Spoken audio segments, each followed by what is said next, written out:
ജനങ്ങളുടെ പ്രതിനിധികളായി മന്ത്രിമാരായി ഭരണാധികാരികളായാൽ അവരുടെ വേഷവും മട്ടും ഭാവവും എല്ലാം പെട്ടെന്ന് മാറിയാൽ ജനങ്ങൾ എന്ത് ചെയ്യും?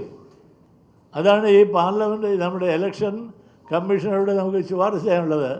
എപ്പോൾ ജനങ്ങൾക്ക് ഇഷ്ടമില്ലെന്ന് അപ്പം വിഡ്രാ ചെയ്യാൻ ഇവരെ പിൻവലിക്കണം. അങ്ങനെ ഒരു നിയമം വേണം. ഇത് ഒരു ഇലക്ഷൻ ജയിച്ചു കഴിഞ്ഞാൽ പിന്നെ യാതൊരു കുഴപ്പമില്ല. അടുത്ത തവണ വോട്ട് ചെയ്ത് കഴിഞ്ഞാൽ ഞങ്ങൾക്കൊന്നുമില്ല, കിട്ടിയ അവസരം വെച്ച് ഉപയോഗിക്കാമെന്നുള്ള രീതിയിലാണ് നടക്കുന്നത്. മണ്ഡലങ്ങളിൽ എങ്ങനെയെങ്കിലും ജയിച്ചു കഴിഞ്ഞാൽ പിന്നെ അവരുടെ ആവശ്യം അവരുടെ സ്വന്തം താല്പര്യങ്ങളോ പാർട്ടി താല്പര്യങ്ങളോ ആണ്.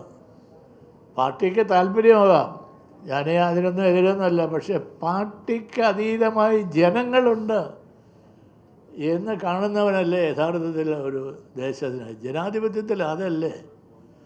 ഞാനും എൻ്റെ പാർട്ടിയും അല്ലാതെ ഒരു ലോകമുണ്ട് ഇവിടെ. അതെങ്ങനെയോ ചുരുങ്ങി വരികയാണ്.